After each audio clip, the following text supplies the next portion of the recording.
Baik, Bismillahirrahmanirrahim. Kali ini kita akan membahas materi terkait produktivitas dalam perspektif sistem, ya, dilihat dari sisi sistem gitu ya, yang merupakan rangkaian mata kuliah rekayasa produktivitas di TI UII. Nah, kalau ini capaian pembelajaran mata kuliahnya atau ya apa yang kita pelajari ini masih berkaitan, tujuannya adalah untuk memahami konsep-konsep dari produktivitas itu, rekayasa produktivitas itu sendiri, yang pertama. Ya. Nah, kemudian ini nanti dibagi dua bahasan ini. Jadi yang pertama, bagian pertama adalah memang membahas terkait apa yang bagaimana produktivitas dilihat dari sisi sistem itu sendiri. Dan nanti yang bagian kedua adalah kita coba kira-kira melihat aplikasinya seperti apa dengan satu case tadi. Itu ya. Mari kita langsung saja. Mungkin bagi ini adalah definisi yang tidak asing bagi murid atau mahasiswa dari jurusan teknik industri kalau kalian perhatikan. Jadi ada definisi teknik industri yang sedikit berbeda. Jadi memang yang pertama itu dikeluarkan oleh American Institute of Industrial Engineering, ya, yaitu yang dulunya cikal bakal yang organisasi yang asosiasi teknik industri yang kemudian mereka itu menelurkan definisi itu. Yang kemudian sekarang pun sudah mungkin evolusi ya, menjadi namanya sekarang Institute of Industrial and System Engineering. Nah, ini mereka evolusi, organisasinya cikal bakalnya masih sama.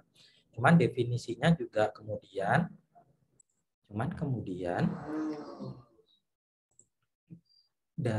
sekarang kan memang namanya Industrial and System Engineering karena ya kalau kalian lihat dari definisinya, integrated system itu menjadi sesuatu hal yang penting yang bahkan kemudian dimunculkan karena memang tidak terlepas sejak awal pun bahasan dari teknik industri itu kita harus memahami konsep sistem, ya, konsep sistem dulu kalau kita memang mau mendalami teknik industri karena pola pikir sistem itu menjadi satu bagian penting tak terpisahkan dari teknik apa yang dipelajari oleh teknik industri itu sendiri.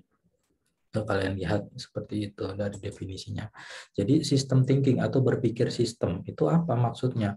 Berpikir sistem itu adalah ilmu yang berkaitan dengan bagaimana mengatur logika dan ya integrasi dari keilmuan-ilmuwan untuk memahami di sini pattern, pola dan hubungan dalam problem yang kompleks. Ya, problem yang kompleks. Problem kompleks itu berarti variabelnya banyak. Kalau kompleks itu jadi sangat banyak variabelnya, semakin banyak variabelnya semakin kompleks. Sistem thinking itu biasanya kalau kita keywordnya itu kalau kita memahami sistem thinking itu adalah systemic atau holistic thinking. Jadi menyeluruh. Jadi kita melihat memahami satu permasalahan dari secara menyeluruh. Itu konsepnya. Jadi kita tidak melihatnya parsial. Kita melihatnya parsial. Ya mungkin dalam penyelesaian masalah nanti kita bisa memecah-mecah ya untuk kemudian menyelesaikan lebih cepat. Tapi sebenarnya kita harus melihat secara parsial karena kita tidak boleh melihat secara parsial. Kita harus melihat secara sistem karena memang memang di dunia real itu juga sebetulnya seperti itu gitu kan ya, karena banyak variabel yang mempengaruhi. Nah, kita sekarang berpikir dulu mengingat-ingat lagi apa maksudnya itu dari sistem ya. Sistem itu adalah jaringan dari multiple variabel, jadi banyak variabel ya, jejaring dari banyak variabel yang saling berhubungan satu dan yang lainnya. Ya, lewat causal relationship. Jadi ada hubungan sebab akibat. Ya, saling berhubungan dan satu menyebabkan berefek pada yang lainnya. Melalui yang diperlihatkan dengan semacam perilaku. Jadi karena ada hubungan itu, mereka menampilkan satu perilaku tertentu yang bisa dilihat, bisa dikenali melalui pengamatan secara keseluruhan. Makanya tadi penting untuk melihat secara keseluruhan. Ya, jadi intinya kita bisa melihat dinamikanya itu kalau kita melihatnya secara keseluruhan. Ya, karena kalau kita tidak melihat kenapa? Nanti kita pelajari, nanti kita bahas. Nah, kita sekarang melihat dulu di sini. Kalau kita lihat sepeda itu kan sebenarnya terdiri dari berbagai komponen ya, berbagai komponen yang kemudian dari komponen yang berbeda itu ya kemudian dia bisa menunjukkan satu fungsi tertentu, bisa perilaku tertentu. Jadi sepeda ini sudah sistem. Tapi kemudian ketika ditambahi orang, dipakai orang kan beda perilakunya. Dia mungkin ya cuma diem aja gitu. Bisa diem aja, nggak bisa berjalan sendiri kan. Tapi dipakai orang dia jadi bisa dipakai untuk berjalan. Ini orang ketika menjadi satu bagian dari ketika ditambahin orang, orangnya menjadi bagian dari sistem sepeda itu. Lihat di sini. Jadi ada yang berubahan. Jadi ketika ditambahi komponen tertentu, ini komponen orang, variabel orang di sana sih perilakunya berubah. Ini kita bisa lihat dari situ. Jadi kalau mau melihat harus keseluruhan. Ya, ini tetap sepedanya tetap sama. Kalau kita cuma melihat sama kok perilakunya beda. Sepeda diam sama sepeda bergerak kan? Karena sepeda juga ada. Tapi ketika kita lihat keseluruhan ditambah orangnya, perilakunya berubah. Nah, di sini itu penting kita melihatnya. Tapi kita juga lihat berarti ketika ketambahan orang berubah perilakunya. Jadi perilaku itu dipengaruhi oleh strukturnya, apa yang membentuknya itu. Kalau kita lihat ini tadi kan, tanpa orang sama dengan adanya orang berbeda. Berarti memang perilaku dari sistem itu dipengaruhi oleh struktur yang membentuknya. Contoh di gambar yang kanan mungkin bisa dilihat. Jadi ketika sistem strukturnya di situ ada generator, gearbox, karburator. Oh ini mungkin sistem masuk bagian dari sistem kendaraan ya, mobil, kendaraan, mesin. Nah, ini dengan komponen ini ternyata bisa melakukan akselerasi. Ya kan? Akselerasi. Ini ketika ditambahin komponen lain, ada setir gitu ya. Kita bisa mungkin ini akselerasi itu tadi cuma bisa ini cepat, lambat gitu kan ya, maju mundur. Tapi ditambahin setir dia bisa belok kanan, belok kiri. Gitu ya, sistem steering. Ditambahi rem dia bisa braking, bisa jadi sistem braking kalau ketambahan rem. Jadi bisa berhenti, bisa ini ya, bisa tiba-tiba berhenti. Nah, ini kan semakin ada komponennya, semakin berbeda komponennya, perilakunya berbeda. Kemudian prinsip sistem yang kedua, sistem itu bisa menjadi bagian dari sistem yang lebih tinggi. Nah, kalau kalian lihat di gambar yang sebelah kiri, pohon itu sendiri ya, pohon sendiri itu sebuah sistem juga. Dia punya akar, batang, ranting, daun itu kadang berbuah juga ya. Ya, artinya dengan ini dia bisa apa sebagai sistem perilaku. Mungkin yang kita sering ya sudah dipelajari dulu ya. Yang paling terkenal ya sistemnya fotosintesis itu salah satunya. Fotosintesis itu apa? Yang memanfaatkan dia dengan akar dia bisa menyerap mineral dan air, kemudian membawanya hingga ke daun.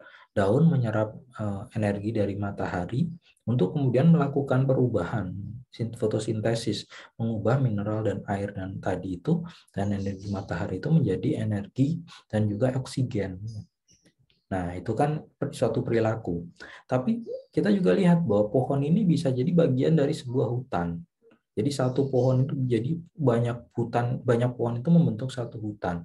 Nah, ketika dia menjadi hutan, dia bisa memiliki perilaku yang berbeda. Yang dulunya dia cuma tadi fotosintesis.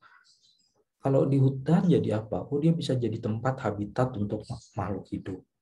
Ya, kalau di sini mungkin di sini ya cuma ditinggali burung gitu ya, burung atau tupai. Tapi di sini dia bisa banyak yang bisa di sini. Jadi berbagai macam hewan bisa menjadi satu lingkungan hidup tertentu. Jadi dia mungkin bisa mencegah tanah, erosi tanah. Ya seperti itu dia menunjukkan perilaku yang berbeda. Tapi di sini Kita lihat si pohon itu adalah bagian dari hutan. Artinya dia sudah sistem, ini pun sistem. Hutan pun sistem, pohon pun sistem. Ya, artinya kalau kita bisa lihat sistem itu bisa menjadi bagian dari sistem lain yang lebih luas atau lebih tinggi levelnya.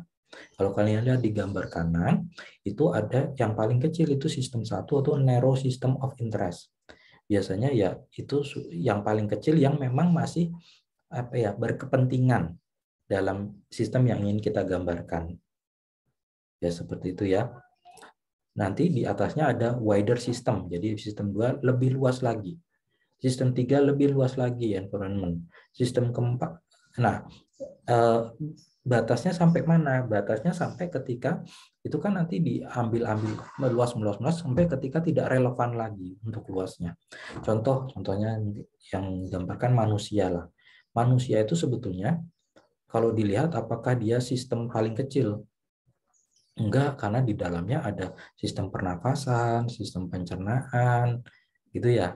Tapi ya mereka itu sistem terpisah, mereka tidak akan bisa mendefinisikan manusia. Jadi harus semuanya ada baru bisa disebut manusia sebagai sistem. Harus bisa bernafas, mencerna, dan seperti itu ya. Seterusnya itu baru sistem. Tapi kita lihat sekarang kalau konteksnya adalah sistem pemerintahan. Sistem pemerintahan. Ternyata manusia bisa menjadi yang paling kecil karena satu orang atau satu manusia, satu orang itu nanti dia membentuk keluarga, ya kan? Ini kumpulan orang, levelnya keluarga. Keluarga nanti ada RT, lebih besar lagi. Terus ada RW, atau mungkin nanti kecamatan, kabupaten, terus provinsi, ya, provinsi negara, negara regional, nah, baru internasional. Terus habis internasional seluruh dunia apa? Luar angkasa. Itu berarti batasannya luar angkasa udah nggak relevan kan, belum terbukti ada nggak alien di sana, berarti oh stopnya adalah di internasional, itu hubungannya di seluruh bumi. Jadi levelnya paling bawah bisa jadi manusia di sana. Manusia, terus paling tinggi adalah kumpulan negara-negara gitu ya, atau seluruh dunia, PBB atau gimana misalnya seperti itu. Nah, tapi manusia juga bisa berfungsi lain. Contohnya kalau dilihat dari sistem industri, ya manusia apa yang paling kecil? Manusia itu pekerja di pabrik misalnya.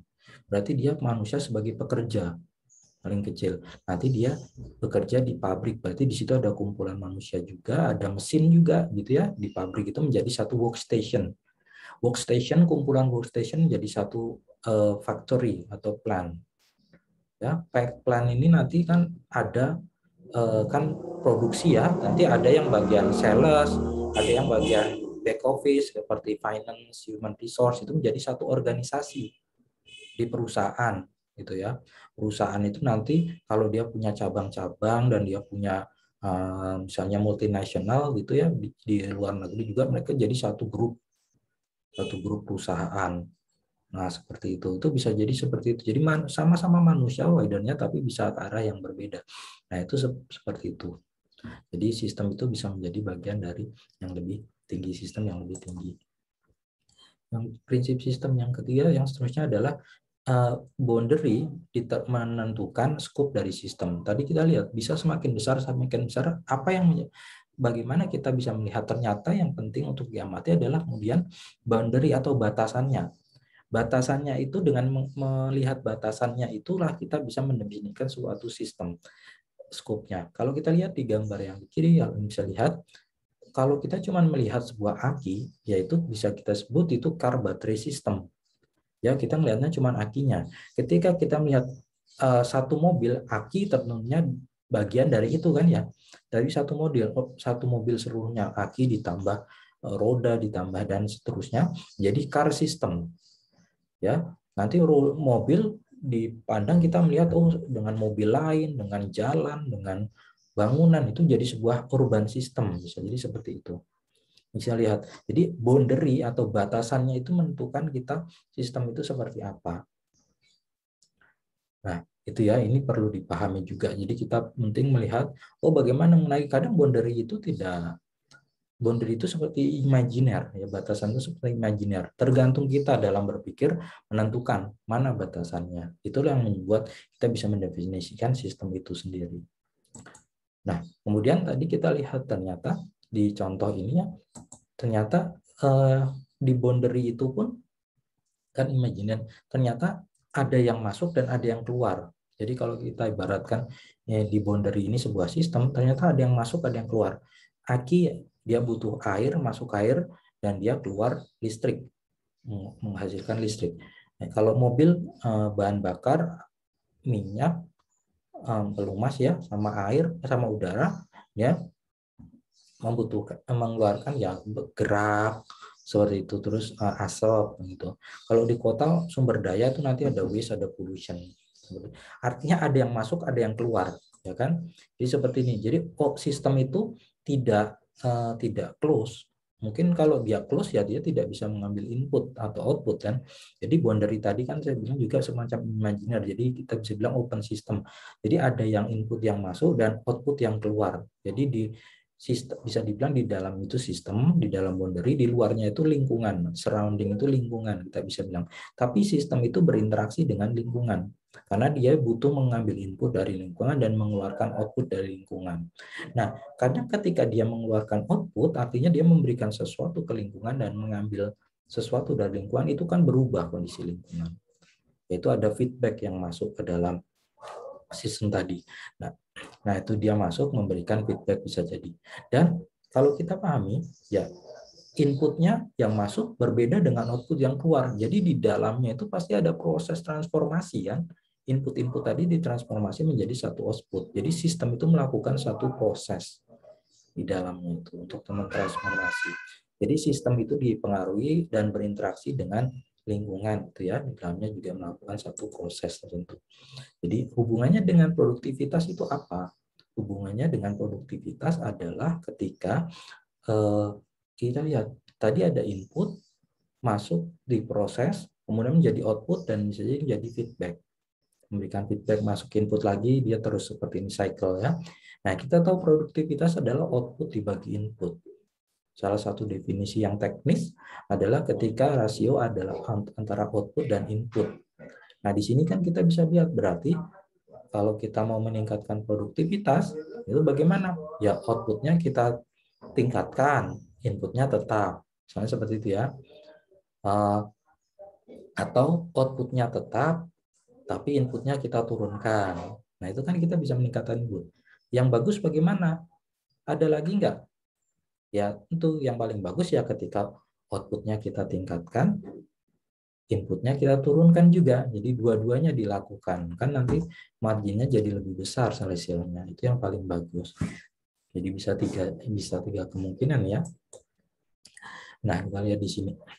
Input, proses, output tadi bisa kita tingkatkan, outputnya bisa kita turunkan. Inputnya turunkan, outputnya kita tingkatkan. Kita lihat, kalau dari sisi sistem integrasi di teknik industri tadi kan definisinya sudah. Jadi integrated system of apa? Man, equipment, material, information, and finance. Jadi inilah yang dibutuhkan dalam sebuah organisasi industri untuk kemudian sumber daya yang dibutuhkan menjadi input sehingga dia bisa melakukan proses untuk menghasilkan output. Ya, outputnya adalah goods, finished good, dan service ya, barang dan jasa. Ini yang diharapkan. Tapi dalam proses transformasi, proses ini ada beberapa proses yang berjalan. Yaitu ada beberapa hal yang berjalan. Yaitu pertama di dalamnya ada transformation process. Tadi kita sudah sebentar sedikit menjelaskan ya, transformation process.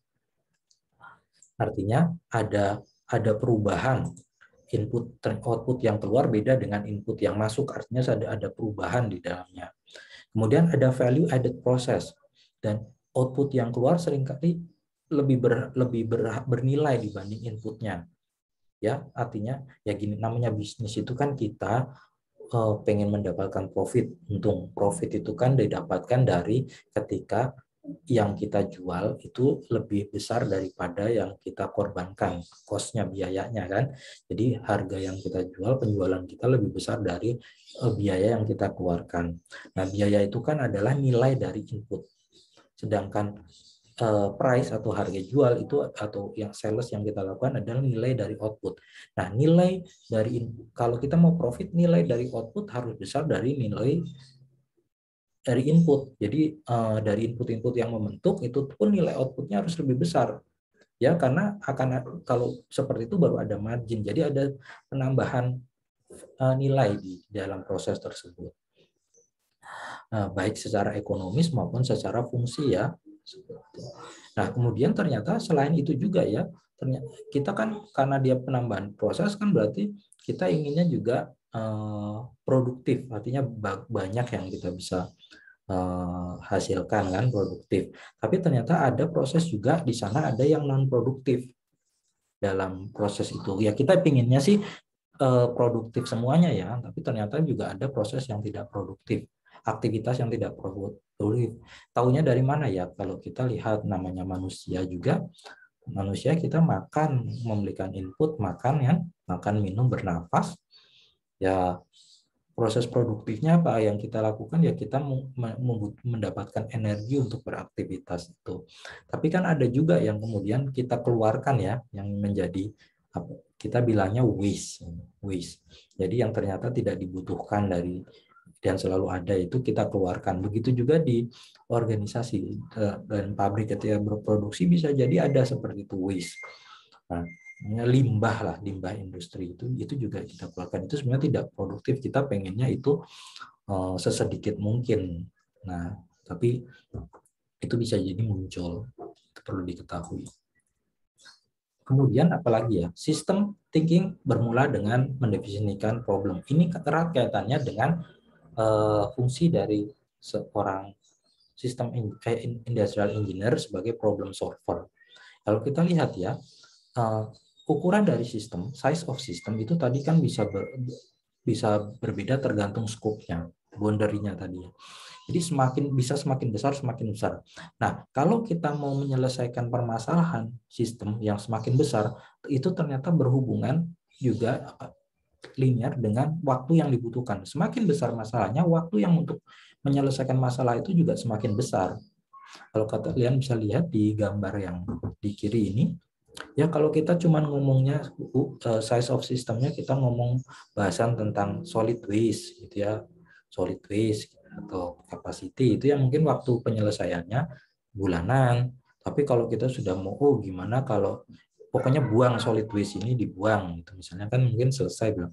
Tapi kalau ternyata nggak boleh dibuang, harus di recycle, nah ini berarti ya kita harus bangun kan gimana caranya kita bisa recycle seperti itu. Kalau lebih besar lagi sudah nggak bisa di recycle, ya kita ngomongnya landfilling, harus ada penempatan tempat penimbunan sampah. Ini mungkin di kota ya, kalau kota kan udah besar, nggak sekelas pabrik saja gitu kan ya, ini udah masalahnya tahunan, puluhan tahun bisa seperti ini. Nah ini lihat semakin besar ukuran sistem ya semakin besar makin lama waktu permasalahannya. Ini juga perlu penyelesaian permasalahan perlu diperhatikan seperti itu.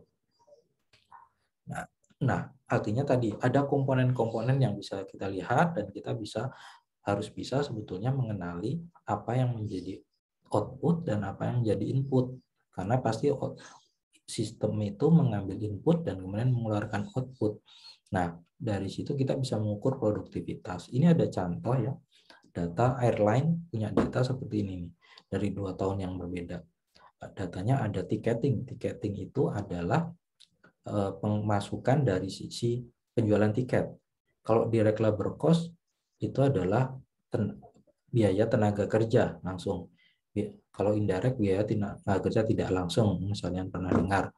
Cargo service ini adalah penghasilan dari sisi kargonya. Ya pesawat kan bisa jadi kalau kita kan penerbangan internasional mungkin dikasih batas ya bisa berapa kilo untuk yang include dalam tiketing. Kalau lebih dia harus bayar lagi. Nah, itu bisa jadi tambahan dari situ. Overhead cost itu biaya-biaya tidak langsung. VIP flight service. Nah, ini VIP flight service ini penghasilan, pemasukan dari yang sifatnya ya VIP. Kalau kita lihat juga di pesawat ada kelas ekonomi, ada kelas bisnis. Sama-sama dalam satu pesawat tapi harganya beda dan ruangannya berbeda juga. Nah, itu kan juga pendapatan yang lebih. Building cost for rent, ini bangunan untuk ini ya, tempat kantor airline-nya.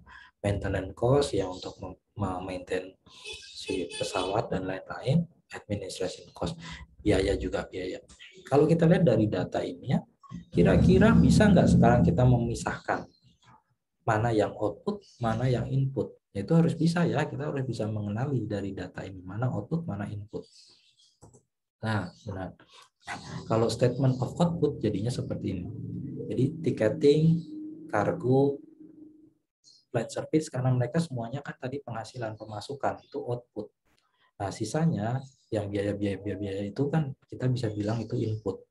Dulu kemarin kita pernah belajar sudah bagian tentang kira-kira mengukur produktivitas bagaimana, kan rasio ya, ada produktivitas parsial, ada produktivitas total. Kalau output itu biasanya kita ngitungnya gross, jadi digabung semuanya, ya gitu, digabung semuanya. Ya kalau kita mau output tertentu saja ya berarti kita base-nya itu. Tapi kalau ada beberapa biasanya digabung semuanya, outputnya apa.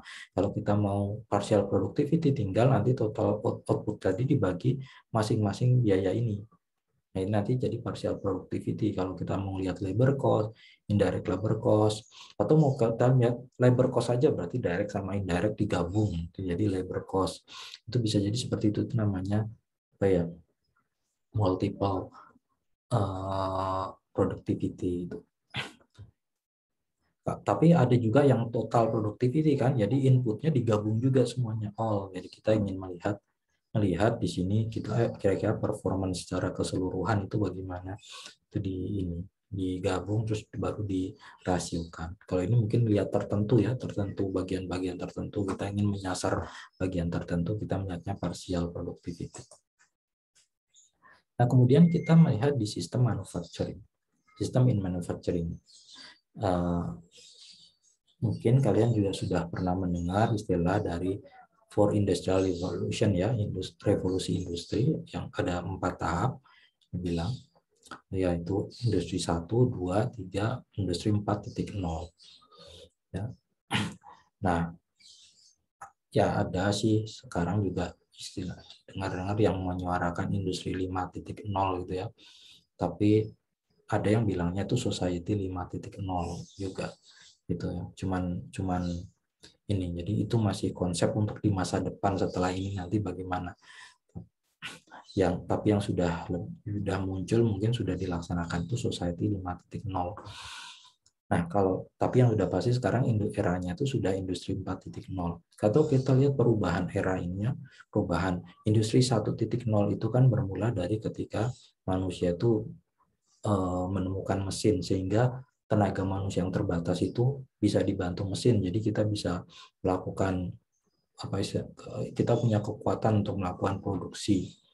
Itu ya, karena manusia kan terbatas, cepat bisa capek dan nggak bisa ngangkat barang berat, dibantu mesin itu ternyata itu bisa terbantu. Tapi kemudian ada industri 2.0 di mana kemudian ditemukan mass production assembly line. Mass production itu dimungkinkan ya dengan adanya listrik juga kan, jadi memungkinkan mass production karena ada istilahnya assembly line, jadi semacam spesialisasi. Jadi proses pembuatan produksi itu dibagi-bagi ke dalam aktivitas-aktivitas yang simple, yang kemudian tiap aktivitas itu dikerjakan di workstation tertentu. Nah, karena simple, dia akhirnya orang yang bagian yang mengerjakan itu lebih mudah, dia bisa lebih produktif, bisa lebih efisien dalam bekerja, efektif dan efisien ya, karena yang dikerjakan simple. Beda kayak misalnya membuat meja yang dilakukan oleh satu orang tukang dari awal sampai akhir, ya dari mulai misalnya dia memotong kayu, menghaluskan kayu, terus merakit meja, terus mengecat meja. Nah itu kan ini kan mungkin kalau dilakukan sendiri sehari belum tentu satu, dibantu mesin pun dibantu pakai yang listrik juga gitu ya, gajinya belum tentu lebih banyak. Tapi kalau kita pisah-pisah terus fokus ya, satu bagian mengerjakan itu kan jadi bisa lebih banyak, bisa lebih mass production. Tapi itu artinya workstation yang berbeda tadi nanti dihubungkan dengan assembly line. Jadi dikerjakan di satu bagian, taruh assembly line, terus nanti dibawa ke bagian lain, jadi semua fokus. Nah kemudian industri 3.0 itu yang sudah ketika komputer ya, adanya komputer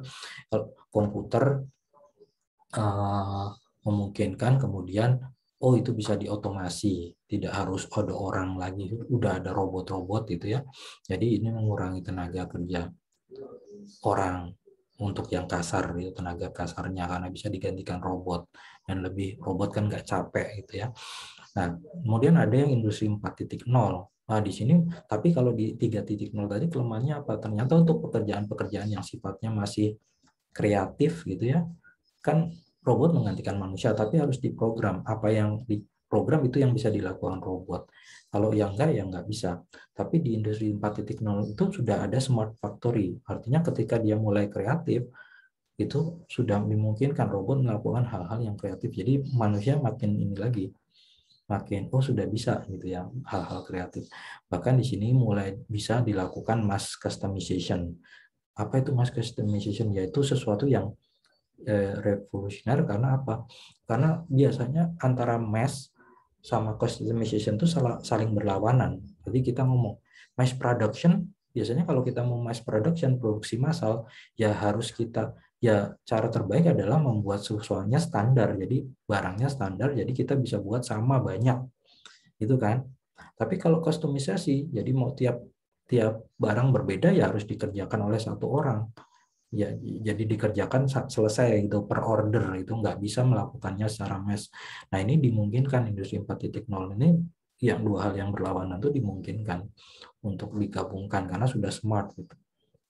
Nah kalau society 5.0 atau ada yang ngomongnya industri 5.0 ya, itu kan karena gini, karena memang yang kalau industri 4.0 kan sudah di launching oleh Jerman, sudah diimplementasi oleh Jerman.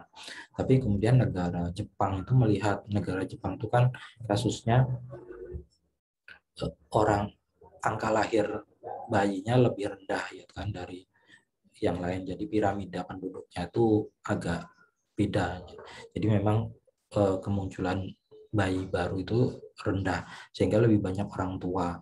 Nah, orang tua ini kemampuan untuk ya belajar lagi itu lebih rendah dibanding yang anak muda kan. Nah, ini ketika kita lihat dari pergerakannya industri 1 sampai industri 4 itu kok cenderung trennya itu makin menafikan kebutuhan manusia.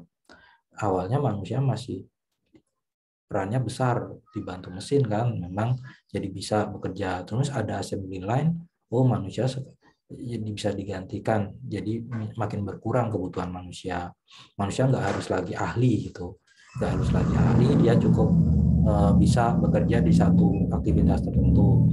Kemudian adanya industri 3.0, tenaga manusia nggak lagi dibutuhkan, tenaga kasar manusia nggak lagi dibutuhkan.